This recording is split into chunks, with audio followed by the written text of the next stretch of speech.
Nós então terminaremos este salmo. Nós vamos dividir em duas partes. Salmo 27, um convite à confiança inabalável de Deus. 6 primeiros versículos apenas.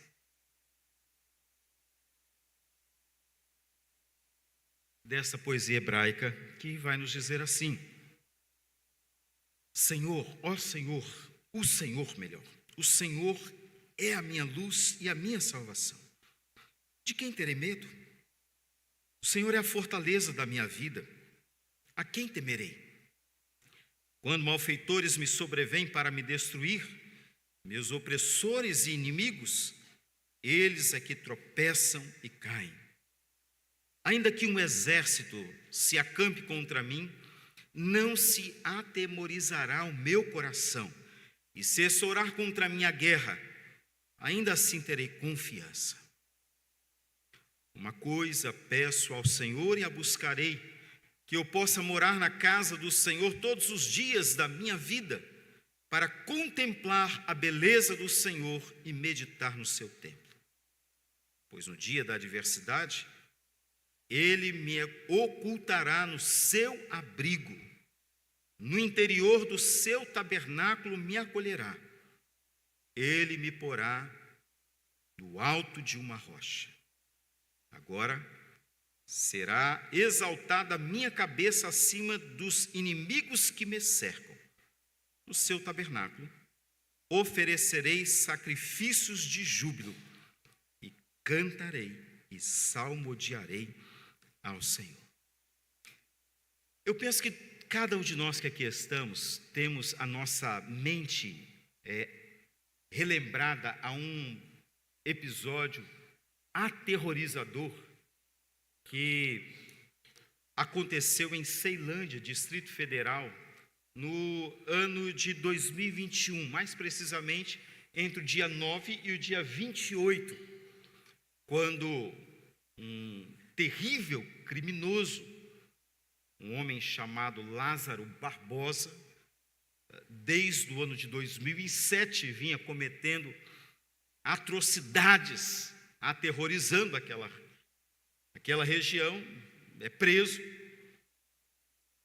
Depois ele é solto sobre a prerrogativa da saidinha para o bom comportamento, volta a cometer outros bárbaros homicídios, é preso novamente, então foge da cadeia e mancha a história daquela cidade com este lastro de homicídios, de estupros, de sequestros. Naquele momento, então, uma força-tarefa convocada para ir ao encalço daquele criminoso. Eu vejo o semblante dos irmãos aqui, lembrando deste episódio.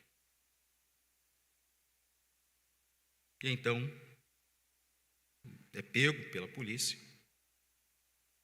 E pela semeadura dos seus atos, cavados por suas próprias mãos, é então alvejado e morto após trocar tiros com a polícia em resistência à sua prisão ou à ordem de prisão. Não é o caso de Davi. Davi não é um criminoso. Davi é um inocente diante de Deus.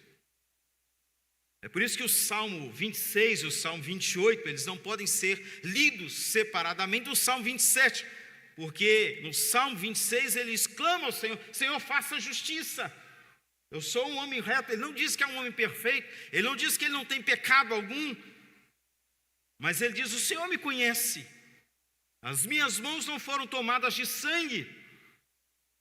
Pelo contrário, este Salmo 27 é um salmo que ele sempre traz uma inquietação muito grande ao meu coração, porque você não vai ver muitos atos interventosos de Deus na história, daquilo que Ele está contando ou cantando ao Senhor.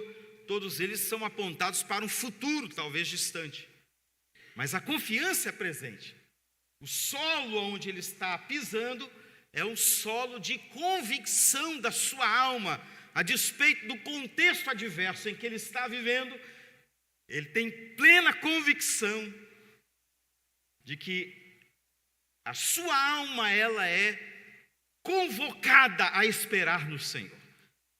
E saber que o Deus a quem ele tem servido, o Deus justo, ele executará a vingança no seu lugar. Este salmo é atribuído a Davi. A data ela é inconclusa, nós não temos um registro de qual foi o momento que leva este mavioso salmista, este poeta de Deus, a compor essa enologia maravilhosa. Mas o fato é que há duas hipóteses, uma chamada de hipótese provável, a hipótese do fugitivo. Se você for estudar, você vai encontrar isso. A hipótese provável, ela fala de uma fuga de Davi, muito provavelmente, sobre o ar raivoso, a fúria de um homem chamado Saul, e que não é novidade para nenhum de nós, que assim ele se portava contra Davi. E ele então passa a habitar nos rochedos, passa a habitar naquilo que era chamado comumente, a palavra hebraica aqui é covil, o lugar onde as raposas encontravam um abrigo para fugir de outros predadores maiores, ou então para levar também as suas presas para alimentar-se naquele lugar. Não é este o ambiente que ele está vislumbrando aqui. Ele vai dizer que, Senhor, eu quero estar no teu tabernáculo. Há uma versão que diz no teu recôndito, ou seja, acolhido pelo Senhor, amparado pelo Senhor. Essa é a oração de Davi. Talvez essa seja, de fato, a hipótese que a gente deva considerar aqui. Uma outra chamada, a hipótese alternativa, que é a rebelião de Absalão, filho de Davi, quando então toma ali o reino, e Davi também se vê na necessidade de ocultar-se em um rochedo, em uma caverna. Bom, seja qual for o cenário que aqui está, o ponto alto e aquilo que mais provoca o coração de Davi não é estar longe da sua família, não é estar longe do palácio, não é estar longe dos seus amigos, não é estar longe de nenhum conforto, de uma situação, não é estar longe. Davi não está sequer reclamando das adversidades que lhe sobrevêm. É interessante quando a gente lê esse texto. Não há uma queixa de Davi. O que mexe com o coração de Davi é que ele está cerceado, ele está impedido de estar diante do lugar onde o culto a Deus é oferecido, do tabernáculo do Senhor, da presença daquele que é o Senhor sobre a sua vida, do distanciamento causado agora por seus inimigos que o cercam, pelo peso da solidão também o é, mas sobretudo pela pressão que o impede de estar diante do seu Deus em Sião. Isso é maravilhoso, irmãos. E o verso de número 3, ele diz assim: ainda que um exército se acampe contra mim, não se atemorizará o meu coração, ainda assim terei confiança de que eu voltarei a este lugar, Deus, de que eu poderei junto com o povo do Senhor, celebrar o nome do Senhor, exaltar o Senhor, viver para a glória do Senhor, ó Deus. Como é que eu sei disso? Porque o verso de número 4, ele vai dizer exatamente isso. Ele diz: ó Deus, não é coisa de somenos para mim, eu busco ansiosamente por estar na casa do Senhor todos os dias da minha vida. Para quê? Ele diz: para contemplar a beleza do Senhor. Para contemplar a beleza do Senhor. Irmãos, como é maravilhoso poder perceber um homem que é confortado pelo conhecimento de quem Deus é na sua vida. O cenário é uma projeção para o futuro, poucos sinais da intervenção e do favor, mas uma confiança fortalecida, mesmo não tendo nada, a não ser um lugar para se esconder. Qual é o grande tema deste primeiro bloco de exposição bíblica aqui nessa noite, verso 1 ao verso número 6? Não pode ser outro. O tema central aí é a confiança inabalável na presença de Deus em meio ao medo. Em meio ao medo, as pessoas deixam de ir à igreja. Em meio ao medo, as pessoas buscam refúgio na medicina, buscam refúgio em amigos, buscam refúgio no dinheiro, na bebida, na prostituição. Em meio ao medo, encontra uma desolação maior. Davi faz o caminho inverso. Ele diz: em meio ao medo, nos acheguemos a Deus. Em meio ao medo, experimentemos o cuidado de Deus. Em meio ao medo, não andemos peregrinando pelo lado de fora, no deserto escaldante, ou debaixo da fúria de um exército sedento que nos procura e quer nos destruir. Não olhemos para as circunstâncias.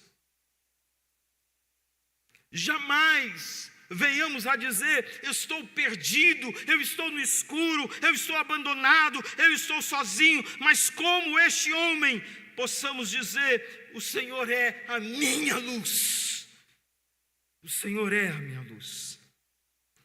Portanto, nesta noite, iniciando a exposição deste Salmo de número 27, eu quero pensar com os irmãos sobre a base da confiança.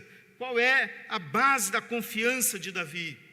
A primeira coisa que a gente pode perceber aí é que o verso de número 1, a base de sua confiança, é um fundamento teológico. Irmãos, sobretudo aqueles que não são presbiterianos, para a gente é mais comum dizer isso, mas não é verdade dizer que a teologia é que causa aridez à vida humana. Não é verdade. Teologia é o estudo acerca de Deus, do Theos. E é estudar o Theos que nos faz crescer. Que mesmo acuados por circunstâncias adversas, nós encontramos segurança neste refúgio bendito. Então, a primeira base é essa base. Isso, agora você achou o lugar certo. A primeira, essa é o fundamento teológico, está posto diante de nós, está posto diante da nossa vida, é como que nos chamando a uma reflexão sobre o que, pastor? Quem é Deus para você? Quem é Deus para mim? Ele diz assim: o Senhor é a minha luz, o Senhor é a minha salvação, o Senhor é a minha fortaleza. Tem tudo a ver com aquilo que ele estava passando, e é uma resposta imediata ao que ele estava passando. Se é um momento tenebroso, de escuridão, não há outro que possa ser o refúgio para a sua vida, senão o Deus que é todo luz.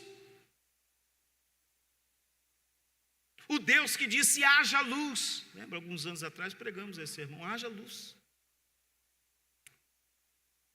Do Deus que nos enviou Cristo Jesus, a luz do mundo, e que chama a igreja, e diz que a igreja também é a luz deste mundo. Se no meu corpo e na minha mente, no meu coração, na minha vida, não habitar a luz de Cristo, o evangelista Mateus vai dizer: vede que grandes trevas vocês estão. Sem luz nós não temos decisão correta. Sem luz nós andamos tateando, errando mais do que tendo referencial de acerto. E Davi está dizendo assim: Senhor, se existe uma coisa que eu não quero, é errar contra o Senhor. Tu és a minha luz. Tu és a minha luz, ó Deus. Tu és a minha salvação. Ele está com medo da forma como o inimigo tem se levantado contra ele, mas ao mesmo tempo esse medo, ele se torna um elemento desafiador para o seu coração. Ele não está pregando em uma praça pública, ele está falando para si mesmo, ele está se alimentando da palavra, ele está dizendo: ô Davi, não esqueça, Jeová é a sua luz, Jeová é a tua salvação. Saul é bravo, mas Deus é maior do que ele. Ele é a tua fortaleza. A abordagem experimental tratada por Davi aqui, ela revela a essência da sua fé. Ela diz para mim e para você assim: a fé não é uma peregrinação com ausência de problemas. Ei, irmãos, amigos, visitantes, todos que aqui estão. Pensa num povo que tem problema, somos nós. Nós temos problema com o nosso próprio coração. Porque Cristo, revelado a nós por meio da palavra de Deus, aplicada ao Espírito Santo em nós, Ele sonda o nosso coração e mostra para nós quem nós somos, de tal forma que nós não aguentamos nem quem somos. Então nós temos problema com a gente mesmo. Nós temos problema com a igreja. Porque a igreja é de Cristo. A igreja é pura. A igreja é maior do que nós. E às vezes nós queremos botar um nome na placa de uma sala, achando que merecemos. Não, ninguém merece nada. A igreja é de Cristo. Mas ele diz aqui que nós somos chamados a olhar para a nossa vida confiado no cuidado daquele que nos salva de nós mesmos, do inimigo e do mundo. Sabe, irmãos, que Timóteo pregou sobre isso. Paulo pregou sobre isso. E é incrível poder perceber a força deste salmo nas palavras deste servo do Senhor, quando de forma tão simples e direta, ele vai dizer assim: a fim de que o nome do nosso Senhor Jesus seja glorificado em vocês e seja glorificado neles, segundo a graça do nosso Deus e do nosso Senhor Jesus. E mais adiante, capítulo 1, verso de número 12, ele fala da gratidão a Deus por ter sido designado para o ministério. Na sua segunda epístola, Paulo ainda escreve a Timóteo, e ele vai dizer também, capítulo 1, o verso de número 12: por isso estou sofrendo essas coisas, mas não me envergonho, porque sei em quem tenho crido, e estou certo de que Ele é poderoso para guardar aquilo que me foi confiado até aquele dia. Meus amados irmãos, um grande servo do Senhor chamado Herman Bavinck, ao examinar este texto, ele vai dizer que a salvação aqui, ou melhor, a luz aqui, é um sinônimo de alegria, é um sinônimo de perfeita felicidade. Não é uma iluminação qualquer, é a própria revelação do grande Deus. Ele diz: tudo pode estar escuro externamente, mas Deus já abriu os meus olhos, Deus já dissipou as trevas. Como muito bem harmonizou Calvino ao olhar este texto, ele diz: aqui nós temos aquilo que é chamado o tríplice escudo do crente: luz, salvação e fortaleza. A confiança de Davi, ela é racional, e essa força vem de Deus, dos favores de Deus que parecem estar ausentes naquele momento, mas são testemunho na vida dos pais da fé. Olha como é que isso é desafiador a nós. Se de fato esse teólogo tem razão, em algum momento ele está dizendo assim, mesmo que ele não tenha experimentado desse favor, mas ele experimentou, ele diz: o seu olhar está posto no favor de Deus em toda a história. Não há um apego egoísta, há uma certeza. Verso de número 4 é chamado do verso da maior angústia de Davi. Ainda que Davi viesse a ser banido de seu país, ainda que Davi viesse a ser despojado de sua vida, ainda que Davi fosse roubado de sua família, ainda que Davi não gozasse mais dos benefícios palacianos, dos favores da realeza, ainda que Davi não tivesse mais o aplauso daqueles que o viam como um grande líder do exército de Saul, ainda que Davi perdesse todas essas coisas, a sua maior tristeza, a sua maior aflição fora o banimento do santuário de Deus. E, meus amados irmãos, isso encerra esse assunto por aqui na nossa vida. Dizendo assim para nós: olha, se você ganhar tudo e perder Deus, você perdeu tudo. De que adianta ao mundo, aos homens, ganhar o mundo inteiro e perder a sua alma? O Senhor Jesus olha para um grande empresário que ele diz: olha, a colheita foi muito boa, nós precisamos fazer um novo celeiro, vamos construir um outro celeiro, e constrói um novo celeiro. E então o Senhor Jesus olha para aquilo tudo e diz assim: louco, essa noite pedirão a tua alma, o que tens preparado, para quem será? Davi está justamente na contramão desse ensino. Ele diz assim: olha, eu abro mão de tudo. E Paulo disse isso também. Ele diz: olha, o morrer para mim é Cristo, é lucro. Eu já ganhei o maior de todos os presentes.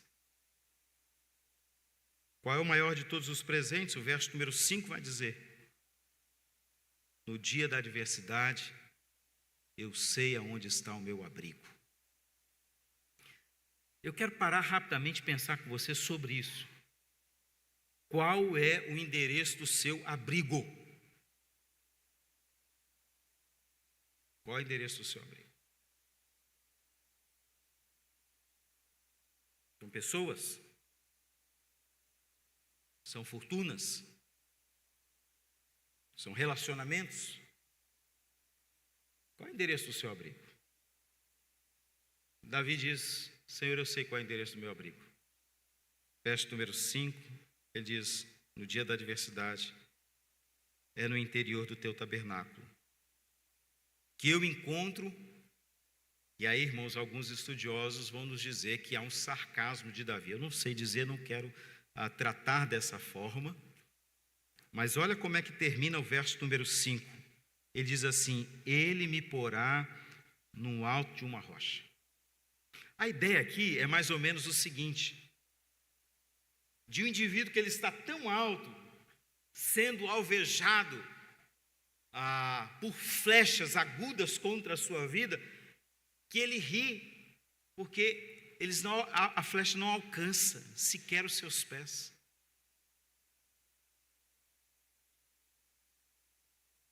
Eu vou tomar liberdade de colocar aqui palavras nos lábios de Davi, e você perdoa a minha heresia. Mas talvez Davi estivesse dizendo assim: mais forte, gente. Ô, gente, mais forte, está chegando um pezinho da montanha. Mais forte, gente. Ele irá me elevar.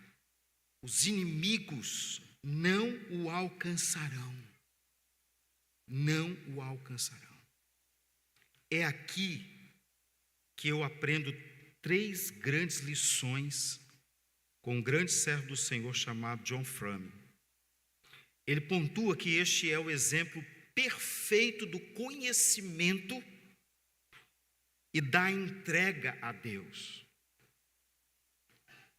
E aí ele vai usar essas 3 diretrizes aí: perspectiva normativa, perspectiva situacional, perspectiva existencial. A perspectiva normativa, ele dizendo assim: não pode me atingir porque eu conheço a Deus. A ideia, irmãos, não é de um conhecimento teórico, mas é ser conhecido por. Davi está dizendo assim: há uma relação de intimidade de tal forma que eu o conheço e ele me conhece. Salmo 26 é a base da perspectiva normativa.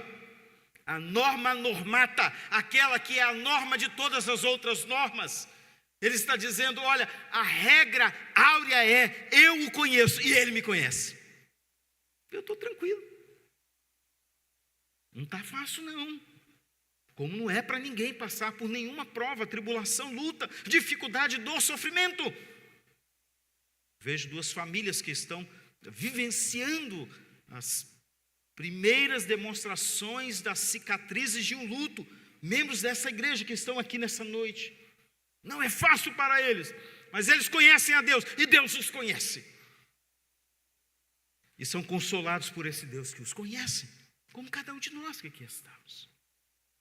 A segunda coisa é a perspectiva situacional. Ele não apenas os conhece, mas ele se relaciona com eles. Qual é a circunstância que agora deflagra a realidade da vida deles? É que nós nutrimos um relacionamento vivificador. Gênesis vai nos dizer que Enoque já não era porque Deus o tomou para si, porque ele andava com Deus. Irmãos, no final das contas, o que vai contar isso não é quantos títulos você tem, quantas horas extras você trabalhou, quantos filhos você teve. Não vai valer de nada. Vai ser se você tem comunhão com Deus, se você anda com Deus, se a sua vida é nutrida por essa perspectiva situacional do Deus a quem tem entregue a minha vida e anda em comunhão contínua com Ele. E por último, a perspectiva existencial. Qual é esta? Ele diz: o objetivo, o propósito, a razão da minha vida é um só. Davi vai dizer isso nesse salmo: prestar culto a Deus. Ô, gente, eu acho que em algum momento da nossa vida nós vamos chegar a esse entendimento também. O que vale a pena é prestar culto a Deus. Sem querer trazer nenhuma mistificação sobre este lugar, embora a presença de Deus se faça presente aqui, de fato. Mas quem de nós não entra aqui, às vezes com dificuldade, e sai melhor? Ô, irmãos, quarta-feira vim para a reunião de oração, quebrado.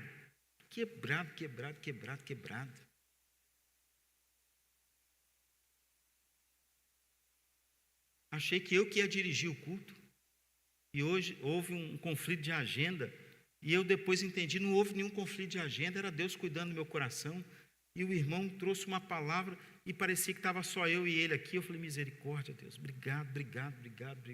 E eu bebendo de balde, assim, um negócio maravilhoso. Andar com Deus. Qual é a aplicação que este texto traz ao nosso coração?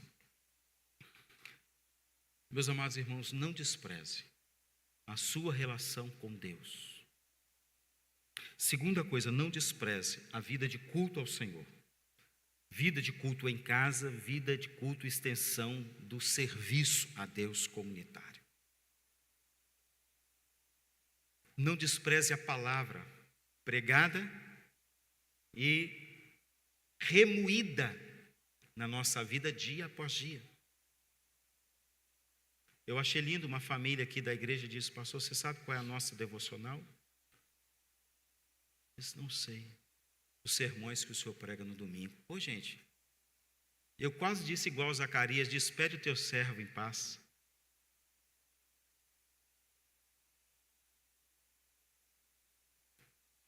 Os sacramentos, as orações, a adoração, os exercícios espirituais. Não ter um coração perverso que menospreze a Deus. Não justifique sua falta. Você não veio porque você não quis vir. Trate com franqueza o seu coração, porque Deus te conhece. Deus te conhece. A minha oração nessa noite é que possamos olhar para esse espelho e ver a pessoa bendita do Senhor Jesus. Pois no dia da adversidade, Ele, aquele que começou boa obra em nós, aquele que sabe que a gente passa por uns perrengues na vida, aquele que nos conduz até o dia dele para a glória do nome dele, é nele que nós nos refugiamos. Ele nos ocultará no seu abrigo. Pedro, segundo o Evangelho de Jesus escrito por Mateus, olha Jesus, na outra margem, estando ele no barco, ele diz assim: Senhor, se é o Senhor mesmo, deixa eu ir ao teu encontro. O texto diz que, reparando então na força do vento, ele submergiu. O medo o acudiu. Uma mão poderosa foi estendida e colocou de novo a um lugar seguro. Foi a mão de Jesus. Não foram os meus pés e nem os seus pés que nos conduziram a um lugar mais seguro. Sempre foi Jesus, irmãos. Sempre foi Jesus. Essa coisa de bater no peito e dizer: você não sabe o esforço que eu tive para sustentar essa casa, quantas horas eu trabalhei. Pô, filho, porque Deus te deu saúde. Porque se não fosse Ele. Ô, gente, uma bactéria que a gente nem vê, tira a gente dessa realidade orgulhosa da vida. É simples assim. É simples assim. Eu quero te convidar, portanto, encerrando aqui, a ler comigo Romanos capítulo de número 11. Romanos 11. Romanos capítulo 11. Nos preparando assim para a ceia do Senhor.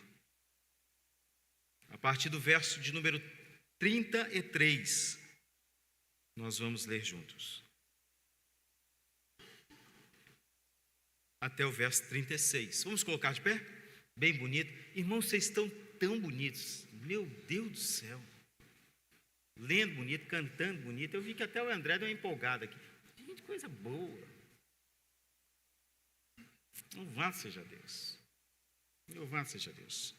Vamos ler juntos Romanos 11, 33 a 36. Agora aqui, eu quero pedir a você o seguinte. Eu elogiei. Mas tem uns que leem que parece uma abelha que está na casa. Não, abre a boca, vamos ler. Né? Solte a voz, solte a voz. Vamos ler bem forte, juntos. Ó profundidade da riqueza, tanto da sabedoria como do conhecimento de Deus. Quão inexplicáveis são os seus juízos e quão insondáveis são os seus caminhos. Pois quem conheceu a mente do Senhor, ou quem foi o seu conselheiro, ou quem primeiro deu alguma coisa a Deus, para que isso lhe seja restituído? Porque dele, e por meio dele, e para ele são todas as coisas. A ele seja a glória para sempre. Amém. Louvado seja o Senhor. Se assente aí em nome de Jesus. Pai, obrigado por essa noite.